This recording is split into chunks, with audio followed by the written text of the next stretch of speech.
গতকাল রাতে আগরতলায় জিআরপি থানার পুলিশ এবং আগরতলা আরপিএফ মিলে একজন ড্রাগ পেডলারকে আটক করেছে আগরতলা রেল স্টেশন থেকে এবং ওনার কাছ থেকে বাজেয়াপ্ত করা হয়েছে মোট 8 কেজি শুকনো গাঁজা, যেগুলি একটি হাতের ব্যাগের মধ্যে রাখা ছিল। এগুলি তিনি উত্তরপ্রদেশে নিয়ে যেতে চাইছিলেন ট্রেনে করে, আগরতলা রেল স্টেশনকে ব্যবহার করে। এ নিয়ে আগরতলা জিআরপি থানাতে ওনার বিরুদ্ধে একটি এনডিপিএস ধারায় মামলা নেওয়া হয়। এই মামলাতে আরও অনেকে গ্রেপ্তার হবে বলে অনুমান। আজ ওনাকে মহামান্য আদালতে প্রেরণ করা হবে। এই গাঁজাগুলি উত্তরপ্রদেশে প্রায় 1,60,000 টাকার বিক্রি হতে পারে বলে জানায়। ওনার নাম ইমাম উদ্দিন, বয়স 58, জেলা Chapra, Bihar. Bureau report, Dharmanagar news online.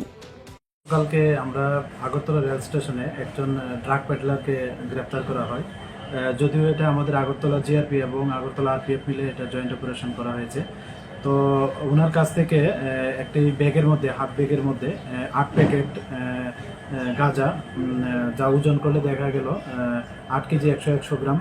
তো উনি অ্যাকচুয়ালি রানী কমলাবতী যে এক্সপ্রেস আছে ওটা করে ওই গাঁজাগুলি নিতে চেষ্টা করেছিল এবং জিজ্ঞাসায় বলে যে উনি এগুলি মানে ইউপিতে নিয়ে যাবে, যেখানে ওগুলার পার কিলো প্রায় 20,000 টাকা করে বিক্রি করতে পারবে এরকম বললো। এবং এই সুবাদে যদি হয় তাহলে দেখা গেছে প্রায় 1,60,000 টাকার মতো ওইখানে ডেস্টিনেশন মূল্য হয় আর কি। তো আমরা গতকালকে আমাদের আগরতলা জিআরপি থানাতে ওনার এগেনস্টে একটা মামলা নিয়েছি এনডিপিএস দ্বারায়। তো আজকে আমরা ওনাকে মামলা আদালতে প্রেরণ করছি এবং পুলিশ রিমান্ডও চাচ্ছি। এবং আমরা এটাও দেখছি যে মানে উনি এগুলি কোথা থেকে এনেছে এবং ওটার যে ডেস্টিনেশন, কাকে উনি দেবেন, এগুলি আমরা দেখছি। এবং যারা এগুলোর সঙ্গে যুক্ত থাকবেন আমরা অবশ্যই তাদের আইনের আওতায় আনবো। ওনার নাম এবং বাসস্থান? আচ্ছা, ওনার নাম জিজ্ঞেস করলে বলে ওনার নাম ইমাম উদ্দিন, বয়স 58-র আশেপাশে এবং উনি চাপড়া জেলার অন্তর্গত, বিহারে আর কি। এখানে কোনখান থেকে উনি নিচে এটা কিছু কইছেন? এগুলি তো উনি এখনো মানে জায়গার নামটা বলতে পারছেন না বা উনি ইন্টারন্যাশনালি বলছেন না, এও হতে পারে। তো আমরা ইন্টারোগেশন চলছে, দেখি, এবং যারা এটার সঙ্গে যুক্ত থাকবে আমরা অবশ্যই তাদেরকে আইনের আওতায় আনবো।